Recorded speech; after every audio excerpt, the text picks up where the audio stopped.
Today's case is another tough one.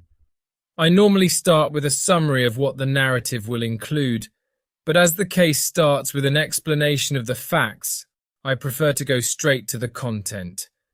This is the story of Mitchelle Blair. Mitchelle Angela Blair was born on May 10th, 1979. I should start by explaining that there is no published information about her during her childhood, adolescence, about her parents, or anything else. All the locals recount the story based on events that occurred in 2015. What is known is that Mitchelle did not finish her studies, and at the time this case happened, when the case was discovered, she was the mother of 4 children.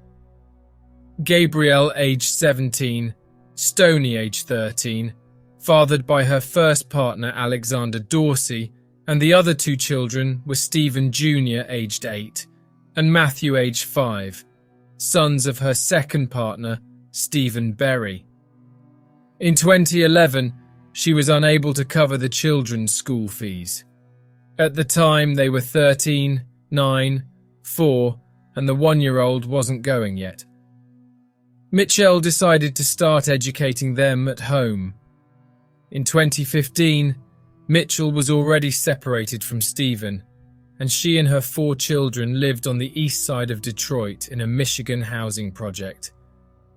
It is worth mentioning that her 2 ex-partners did not pay any child support, nor were they present parents.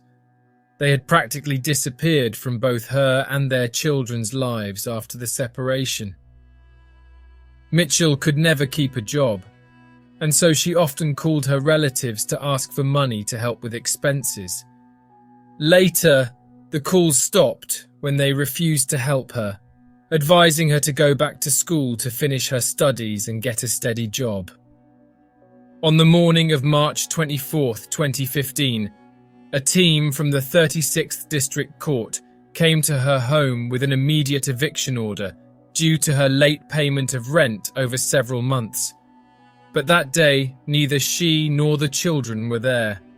The team had authorization to enter the property and remove the materials. The contents would be sold, and the money collected would be used to pay the late installments. Even without Mitchelle in the property, they broke down the door and began to empty the place. In the room, there was a white freezer, and due to the weight, they decided to open it to empty it before moving it. However, inside, the team found the frozen body of a teenager wrapped in a large plastic bag. The police were called to investigate, and the officers made another discovery: the body of a boy right below her. The police officers began talking to neighbors to find out Mitchelle's whereabouts, and one of them warned that she was most likely in a house nearby where she provided babysitting services from time to time. She was located, and at the time she was with only 2 of her 4 children, Gabrielle and Matthew. When asked about what they had found in her home, she did not hesitate and took responsibility for the crimes. She was arrested immediately.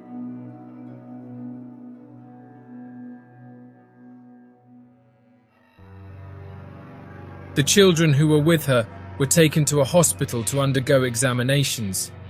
These tests identified physical marks of abuse. Matthew had more than 20 scars from new and old injuries, mainly on his back and buttocks. Doctors believed these were whip marks made by electrical cables.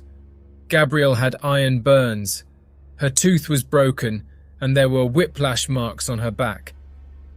Meanwhile, the authorities took the bodies to a morgue to be analysed.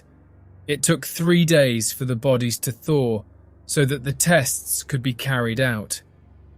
The children were identified as Stoney Blair and Stephen Berry, Mitchelle's other 2 children.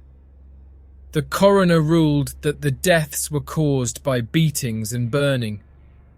He also said that they had been in the freezer for approximately 3 years, which made it clear that the children were approximately 10 and 5 years old respectively when they were killed. In court, when giving her version of the facts, Mitchell told a distorted version of the narrative given during interrogations. She said she came home one day in August 2012 and found her youngest son, Matthew, simulating sexual activity using dolls. It was then that she asked him, "Why are you doing this? Has anyone ever done this to you?" He told her that his brother Stephen had abused him, so she went up to confront him and he confessed, which was when she began torturing her son for several days. The torture she described was not presented in a chronological order of events, but she assumed that during the days of torture, she punched and kicked him many times. She poured hot water on his genitals, made him drink cleaning products, and said that on the last day she had put a plastic bag over his head, wrapped a felt around his neck and suffocated him.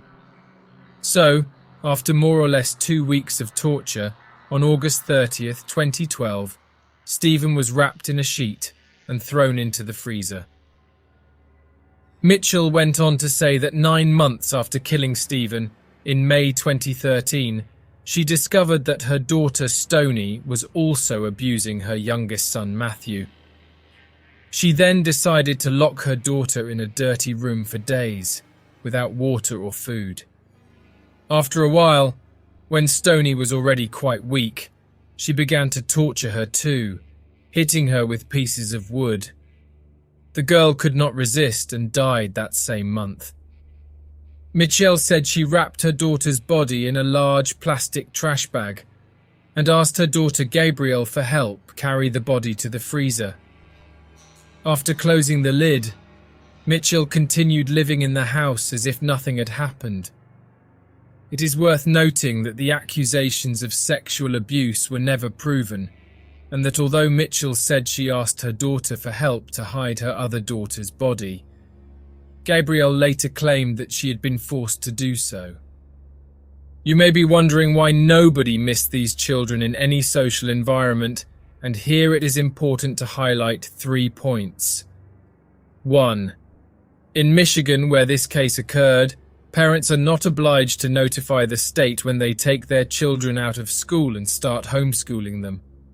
Unfortunately, there is no responsible body to monitor this process. 2. The children's parents were absent. They didn't visit, much less call. 3. When the neighbours asked Mitchelle about the children, she said that they were with their parents, that they were at a relative's house, at a friend's house. She always had an excuse. Her trial took place over several weeks in 2015. In March, the judge asked Mitchelle if she was sorry for the crimes that she had committed against her children. Her response was, "I do not regret anything. I feel no remorse for the death of these pests. People think I'm a demon, but I don't care. They felt nothing for what they did to my youngest son. There's no excuse for that. If I had to, I would do it all over again." I remind you again, the accusations of sexual abuse were never proven.